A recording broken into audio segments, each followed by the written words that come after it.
that we've talked about on this show, and we kind of alluded on it a little bit in that last rant.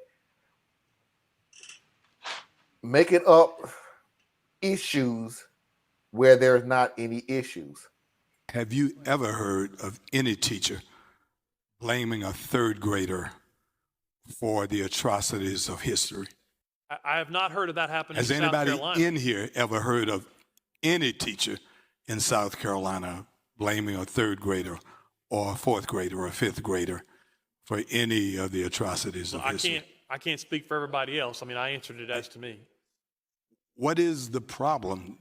Because you've said no one has ever complained. There has not been one complaint or one record of a teacher blaming an individual student for anything that has happened in history.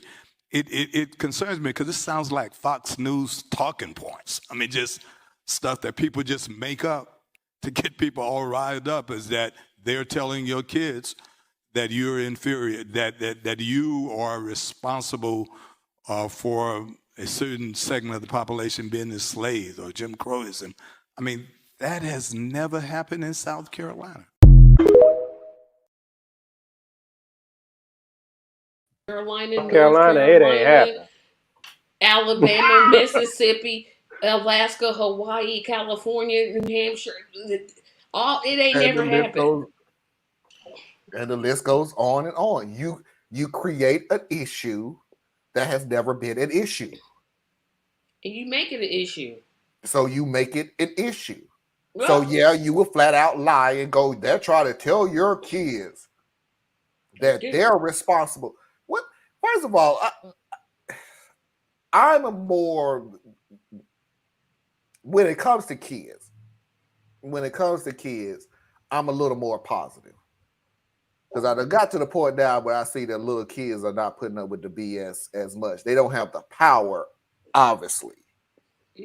So no child is going to sit there and go, you are the reason why my ancestors were slaves. No, but it happens in reverse. I wasn't even born yet. My mama wasn't even born yet. My grandmother wasn't even born yet. How you going to tell 8-year-old little Tommy that he was the reason? It happens in reverse, though. My middle child came to me when she was in the first grade because some little white boy in her class came and told her that she had to be his slave because she's black. Oh, so please say you had a conversation. The reality. We talking about I didn't have to say nothing about to their parent because my child addressed it on the spot. But you gotta remember who my kid. But the thing about it, though, is we all know that here in America, by the time your child is 9 years old, they will, if they're black, they will have a wake-up call. They sure will. Their childhood will be interrupted by the time they're 9. So that's part of where the irritation comes from on our side of the aisle, where you're so worried about your projection, your guilty projection onto the situation when it's not even happening, but you're not concerned about our children who are robbed of their childhood by your children. Right. See that you're more they want to be victims so bad. You won't. That's a better way of saying. There you go. Stop playing the freaking victim and sorry if this riles people up on your imaginary BS, because that's what it is. It's imaginary. It doesn't happen. It hasn't happened. Critical race theory. Just because you found one little word that said anything about black people in it, you have an issue, and now they're trying to teach it to you in the first grade. You always want to play the victim, and I get exactly why you're doing it. So hold on tight. I'm ready for the emails to come my way and the comments at the bottom. So hold on tight. You have to literally play the victim because you have to get a round of people to come to come and hug you and love you and support you and protect you from the actual victims who haven't even fucked with you. So you know who the real victims are. You understand what they've gone through. You understand their plight then and now. So that's part of what they used to call the white man's burden. Yeah. Where you've been so horrible throughout your history. You are horrible to each other in Europe. And then you went around the world being horrible to everybody. And you know how you would respond to the level of adversity that you visited on others. So culturally, you cannot understand why the reaction hasn't happened yet. So you're always on edge and you're always preparing for the fight that in your mind has to come. Yeah. Right? In your mind, the fight has to come. You just don't know when it's going to be. And you can't reconcile how the people who have a legitimate reason to hate you don't hate you. We just want you to not mess with us anymore. Yeah, that's all. Don't shoot us. That's it. We have sat there when January 6th happened. And I got emails and texts and everything else. Are you happy that it happened? This is what you want to happen? And I'm like, no, this is not what I wanted to happen, because you constantly think because of what you did during the George Floyd protest that now this is payback. We don't. It had nothing to do with us. That had literally nothing to do with us. That was we y'all. want you to stop messing with us, and you don't understand that, because history has shown that when you get slapped, you get a gun, and you don't destroy things. You don't understand why we don't do the same thing. So you're ready and surrounding the troops for the guns. When all we have constantly kept saying is, we don't want any of you to be unalive. We just want you to stop unaliving us. And you don't understand that concept. You still thinking there's a rabbit in a hat and all of this is a trick. It's not a trick. Just leave us the hell alone. I don't even. But I think part of but I think part of the psychopathy, or whatever you want to call it, is that this isn't even happening on the forward part of these people's brains. Like, they're not actively, in many cases, thinking things through, because if they did, their logic centers it would cause conflict and they'd have problems. They're reacting to like mass emotion and mass impression. Yeah. Because one-on-one, you make someone actually have to say out loud some of the craziness that's coming out their mouth, they back up real quick because they have to hear it. But since they don't have to hear it in most cases and it's always in their head, it sounds just fine in their head. But I'm like, you think about it. If we really wanted to get back at you, wouldn't we have already done it? Right. And hello. And what I've found is people will say to me constantly in these little sub-threads that I wander into, I won't even get there. I said on one of Ben's things, I said it's time for us to fight back. It's time for us to stop letting people attack us and then just letting it go. You know, some fool got in there and was like, well, you know, if you guys decide to fight us, you'll all lose because you ain't got the guns or the numbers. So let me get this straight, because you're probably going to find yourself in one of these comments here. Yep, they will. I said, fight back. That means the only way we would take action is if we are first armed. You take exception to me saying to defend myself. That is what you oppose. You don't oppose you starting a problem. You oppose how I react to you attacking me. That is a reflection of you. And that annoys me to no end, because I get that all the time, where people like to say, well, Theus, don't you believe in nonviolence? And I say, no, I'm not somebody who believes in nonviolence. And they say, well, that's not right. That you shouldn't be like that. And I'm sitting here telling you the only way that nonviolence becomes a question is if you attack me. I don't advocate for anybody going out and harming anyone. But if someone puts their hands on you, as Malcolm said, you send them to go take a nap. I don't get why that's such a big thing, but I do understand why it's happening, because in y'all's mind, the way you're hearing this is someone just said that they will hit you back.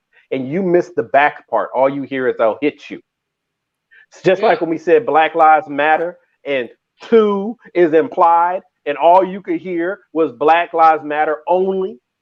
Yep, and nobody even said that. Didn't nobody even say that. And I love the statement that the guy said.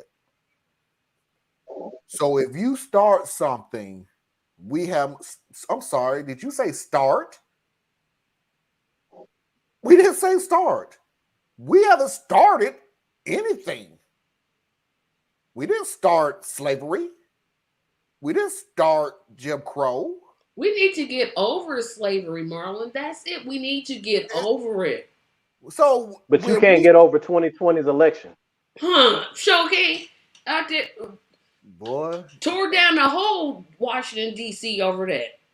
But I'm supposed to get over slavery. You can't get over those statues that we want taken down. You can't get over the old rebel bars and stripes, or whatever that thing is called. Oh, snot rag. You can't get over any of those things. You can't get over your problem with Russia. You can't get over your problem with China. But I'm supposed to get over slavery. Oh, yeah. Okay, cool. Okay. I'm just for the record, for any comments that comes my way, no. Block them. And you can't make me. Otherwise, what's the point of me even doing the show? I'm not gonna, because here's the deal.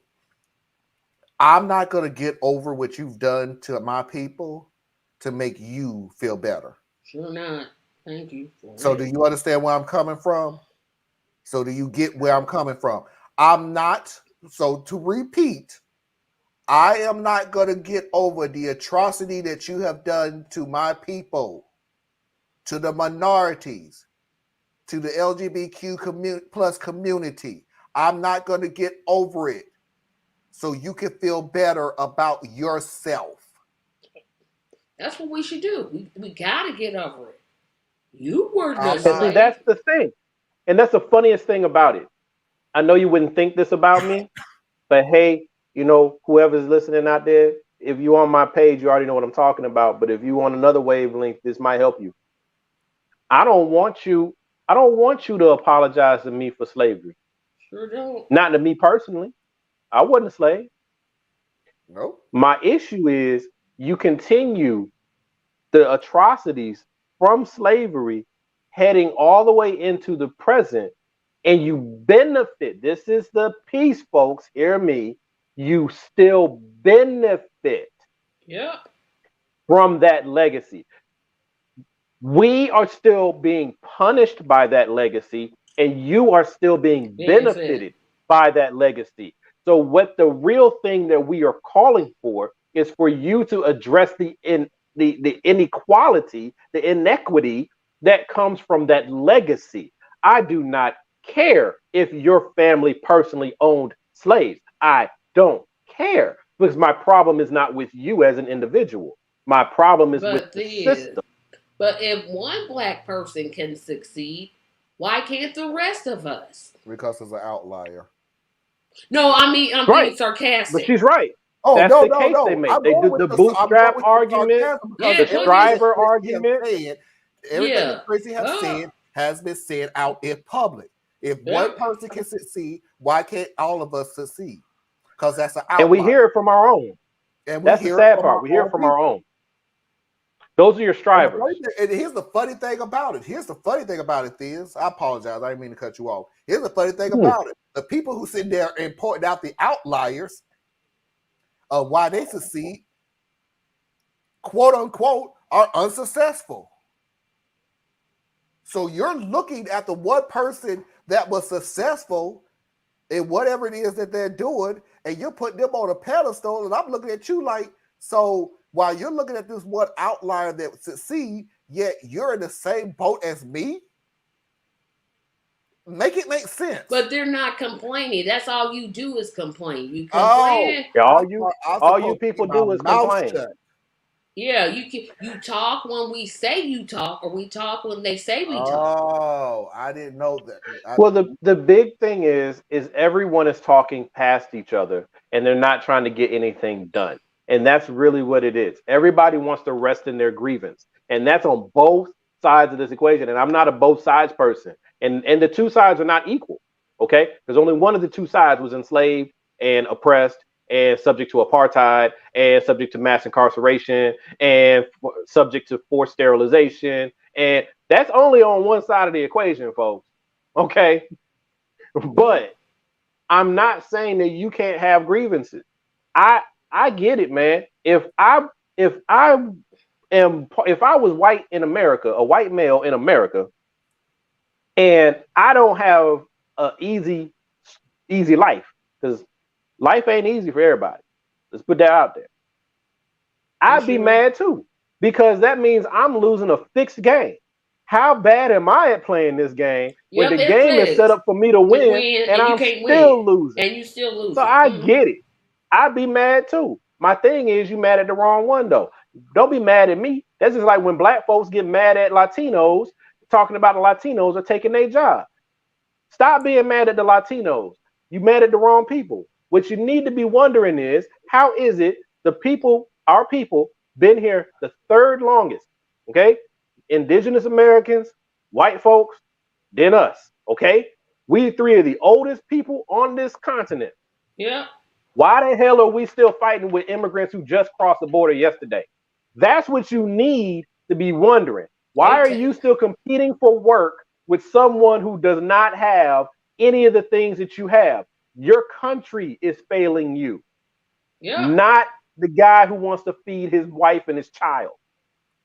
Exactly. Which border? Well, it's both, because now they're flying to Canada and then backpacking. Yeah, then they backtrack into the United States because they got all that money saved up. Oh yeah, you're killing me with these things. I'm moving on. They're riding mooses and stuff. No, it's the mules that carry the votes for Kerry Lake. I don't know why you don't get it. I'm telling you, it's just makes perfect sense to me. Because I got perfect sense. I gotta